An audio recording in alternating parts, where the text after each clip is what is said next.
Ndugu zangu Waislamu, katika mambo makubwa kabisa ya kuyasimamia sisi Waislamu katika kila wakati ni kuhakikisha tunaihami dini yetu. Ni katika mambo muhimu sana ambayo Muislamu anatakiwa ayape kipaumbele, nayo yanazunguka katika fikra yake kuihami dini ya Uislamu kwa mali na kwa nafsi na kwa vyovyote.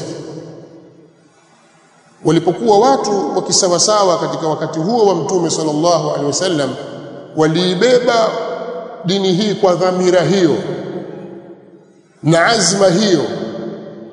Dini ilivuka mipaka ya miji kijiografia ikafika mbali, kwa sababu ilibebwa na watu wenye dhamira za kweli, dhamira za kuihami dini yao na kuwa na ghera ya kutaka kuifikisha kwa watu wengine. Hawakutetereka katika hili jambo.